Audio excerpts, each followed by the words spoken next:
Hey guys, if you haven't already, give the video a like, subscribe to my channel. This is a what if series and I'll be doing more down the road, so thank you for watching. Hey guys, and welcome to What If Deku Had Ultra Instinct. Now, if you guys want another part to this series, the like goal is going to be 100 likes. And I know from you guys' interest that you seem to, when I put out a particular what if you're interested in it, the like goal is high. So the like goal for this one is going to be 100 likes if you want to see another part in the near future to this what if series. Now, let's get into the story. We're going to start off with a 4-year-old Deku protecting some kid from Bakugo and his lackeys. Move, Deku, or else you'll get some too, the blonde said with an explosion going off in his hand. Deku stood there frozen, not being able to move his body. Because he had fear going through him, but he more so wanted to protect the boy from being beat up or bullied. Bakugo sent an explosion right at the scared Izuku, and Izuku somehow dodged the incoming attack. He sidestepped Bakugo. It looked like he did it like it was nothing to Izuku. And in a swift motion, Bakugo got punched in the stomach with such force. As much as his little kid arm could take, the blonde felt an incredible pain in his stomach and he was about to pass out from the shock and force of the attack. It made him dizzy and barely able to stand. Just as the blonde was about to black out, he noticed Deku's eyes they were silver, and his presence was hot. Kachan, are you okay? Deku said, running to aid the knocked out blonde. His two lackeys ran away out of fear, and the teachers showed up. Inko came to get Izuku from the school office. When she arrived, she was met with a very excited son. Mom, I have my quirk. I can be a hero like All Might. Seeing her son so happy made her smile with tears in her eyes. She ignored the fact that Izuku got into trouble today and took him home for the day. But the teachers were saying that Izuku and Bakugo hadn't got into a fight and stuff like that, and Bakugo was knocked out from the whole scuffle. And now this gets Inko wondering what is her child's power. So she took him out of school for today, and the teachers couldn't really explain what kind of power Izuku had, but they knew his quirk had manifested. So Inko took him to the quirk doctor, which took them days and multiple tests to try and figure out what Izuku was capable of doing. And they noticed through every test that they ran, he was able to dodge and counter, both defense and offense. So with this, let me run through the test that they did with Izuku. So you know how they had the tennis players to warm up their tennis striking, how they have tennis balls shooting at them?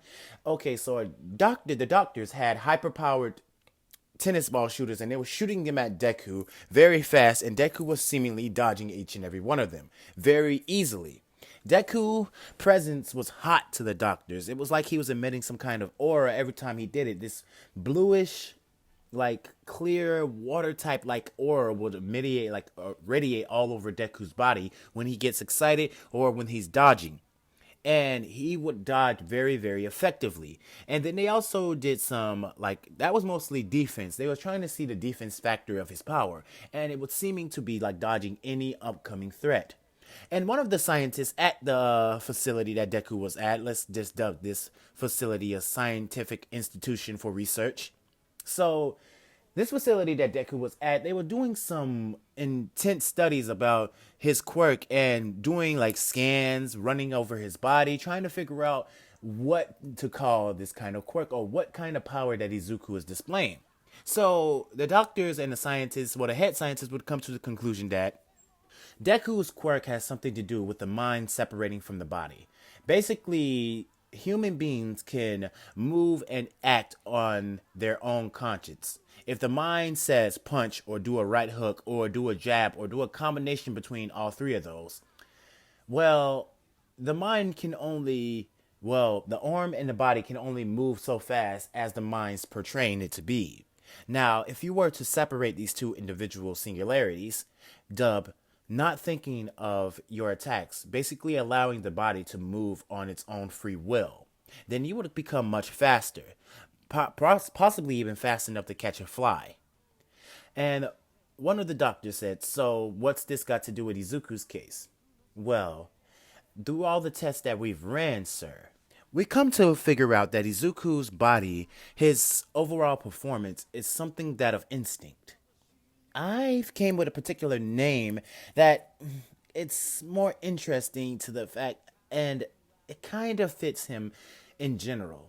I've came up with the conclusion to call Izuku's quirk Ultra Instinct.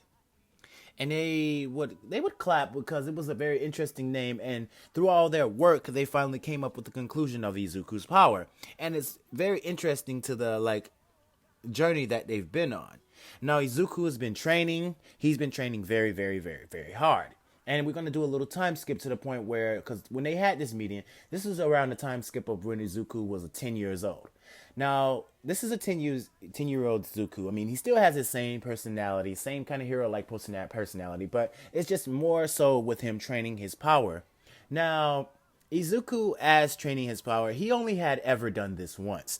And it was to the point where some of them had hired a hero to help Izuku with his training.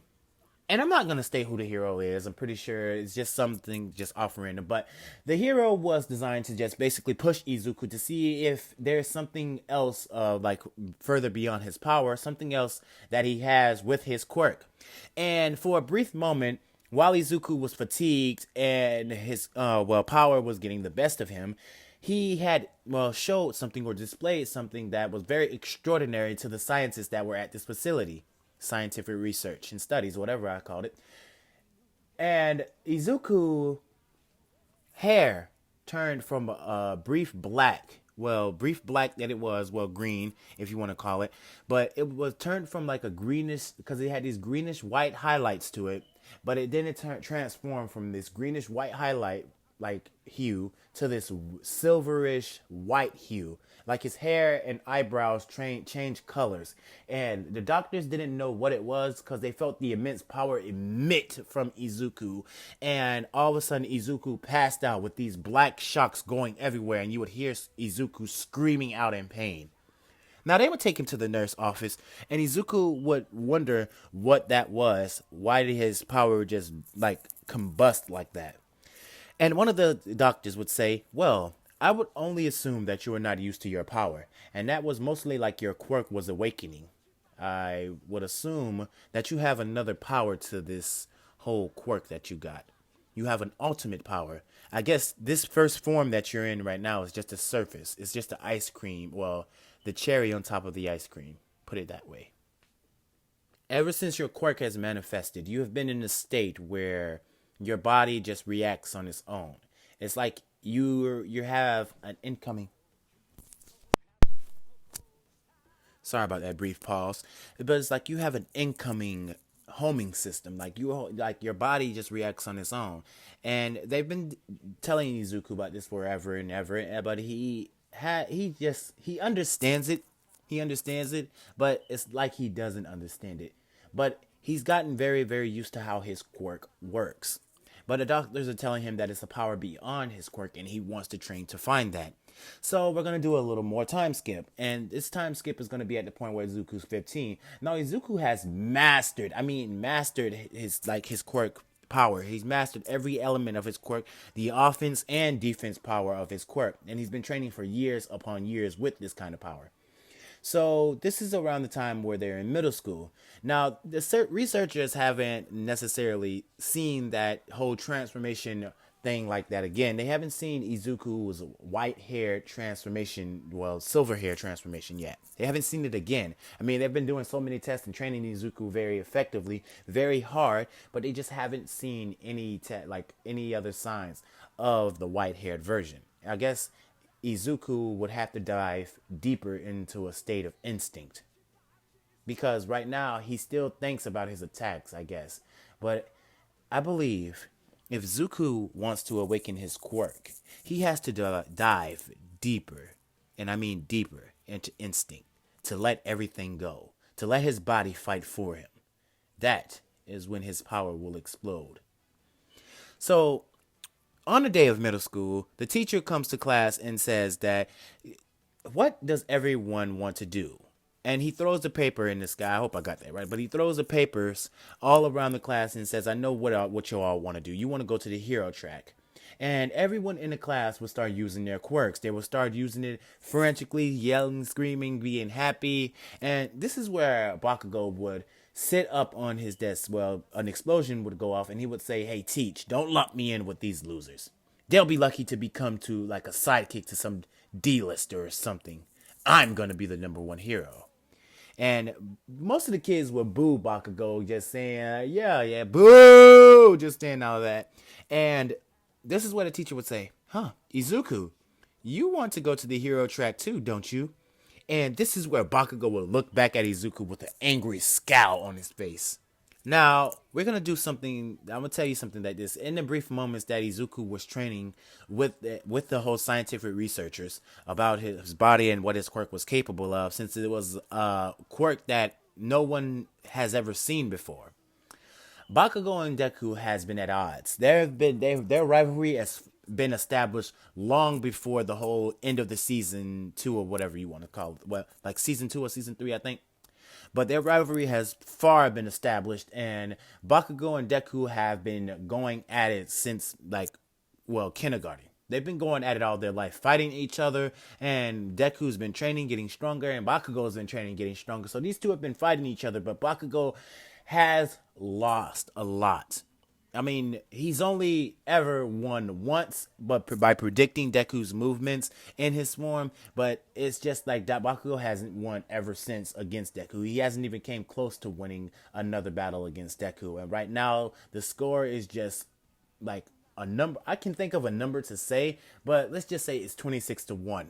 Yes, Deku has won 26 times to Bakugo, and Bakugo has only won once. Now, you think this would make Bakugo very deprived, or you could say very sad that he wouldn't catch up to this particular character. But no, Bakugo is a hot-headed, like angertistic. I don't know if that's a word, but he's such a hothead that his pride wouldn't allow him to feel sad or feel weak. What he does is he trains very, very, very hard, more so than his canon counterpart.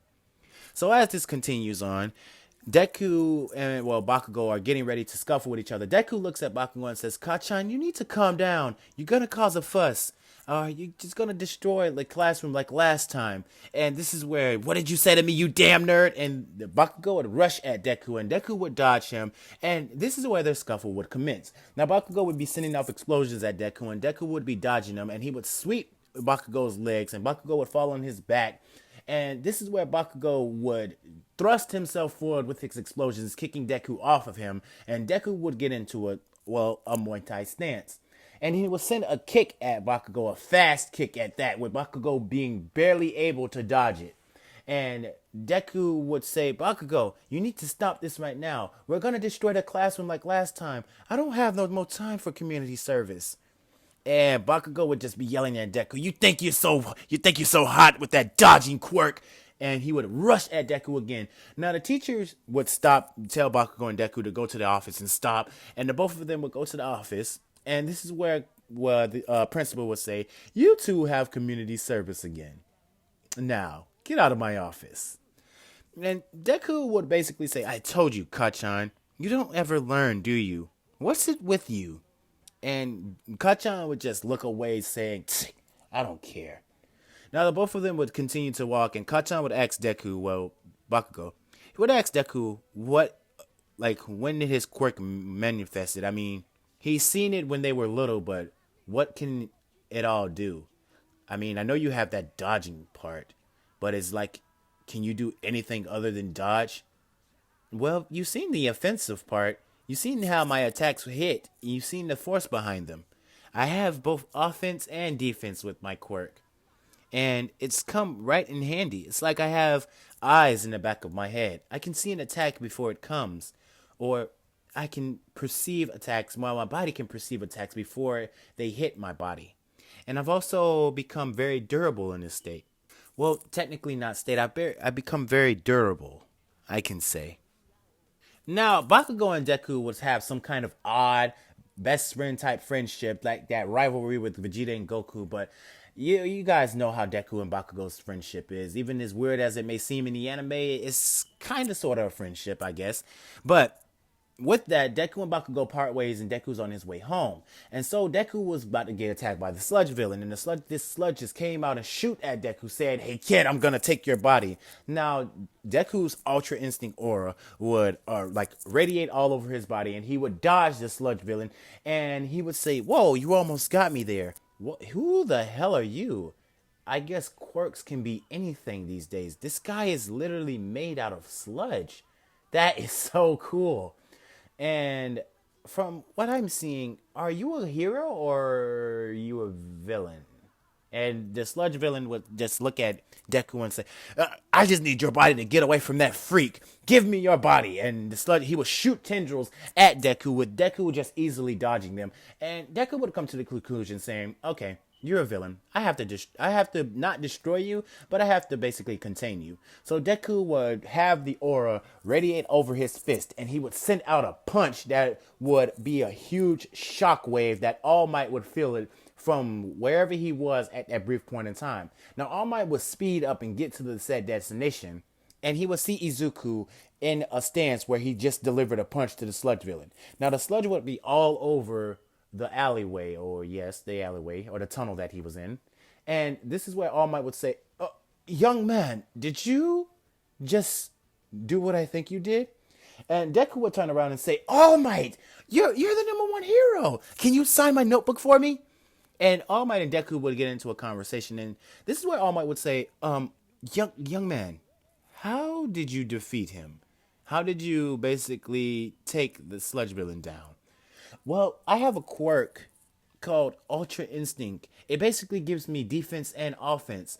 My defense part is giving me very strong attacks that can immobile any kind of person, well, any person, if they're strong enough to handle my force. That is." So Deku would be explaining about the offensive part about his powers, and All Might comes to the conclusion, maybe this guy can be my successor. Deku, just let you know, guys know that Deku's not giving one for all. It would be wasted.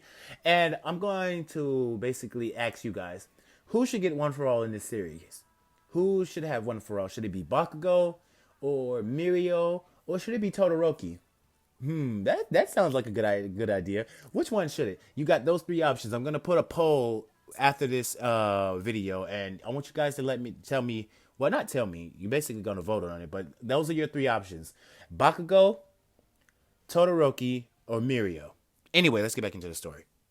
So Deku would then explain a defensive part, saying that he could dodge any upcoming attack, and this is where All Might would ask Izuku that he would tell Izuku, "Young man, when we deliver this villain to the police, I want you to have a talk with me." So they would go, and All Might would be surprised, literally surprised that Deku can literally keep up with him. As soon as All Might jumped up into the air and said they were delivering, well, because All Might said he would walk with Izuku to the police station, but Izuku said, "Wait, All Might, could it be faster if we just went through the air there?" Deku would start floating off the ground, and then he would just shoot into the air. And All Might would be shocked that this kid can do that too. Now, this is just Deku jump while shooting into the air, not floating. I meant to say he jumped into the air just like All Might would jump into the air and soar through the air like that. So him and All Might would arrive at the police station, and All Might would be having these many questions in his head to what can Izuku possibly do? Like, what is he capable of doing? Like, it's so much that he wants to know about Izuku's power. So when they get to the police station and drop off the sludge villain and he's contained and all that, they start their walk, and All Might comes to the Dagobah beach and they sit down and talk. And Izuku is surprised that all this trash is on this beach. Like, didn't this beach used to be beautiful? Anyway, so Izuku looked at All Might, and as they were continuing to talk, All Might puffed down to a Small Might form, and he went through the explanation saying that he had a whole battle with this said villain, and it basically fucked up his whole respiratory system. And you could see the scarring and tissue, through countless surgeries of All Might's body. You can see like the hole where it was, and Izuku was looking at this very grotesque mark on All Might. And All Might would explain that he's been looking for a successor. And this is where Izuku says, well, All Might, I don't think I would be the most proper candidate for your power. I mean, I've already got an interesting power of my own, and it's seeming to be very strong. And from what I've learned, the doctors and the researchers at this scientific institute told me that my power has an evolution. My power has an evolution to it, an evolving form, and I can only bet that I'm much stronger in that form than this one. As they say, my quirk has not yet awakened, and this isn't the state that I'm gonna permanently be in. I mean, I've been in this state for all my life, and my eyes that used to be green when I was 4 years old at turned to silver. So I think that my power, when my quirk manifested, it's starting to evolve and it's getting stronger and stronger and stronger to the point when I'm in the state truly of my quirk being called what it is. All Might would be listening to this, but he would say, well, if you don't want my quirk, Izuku, well, can you just show me what you're capable of doing? I mean, we can train for 10 months. I mean, the whole UA entrance exam is coming up, and I'm a teacher there. So I would love to see what you're capable of. And Izuku would be like, okay, I'll basically entertain you, All Might.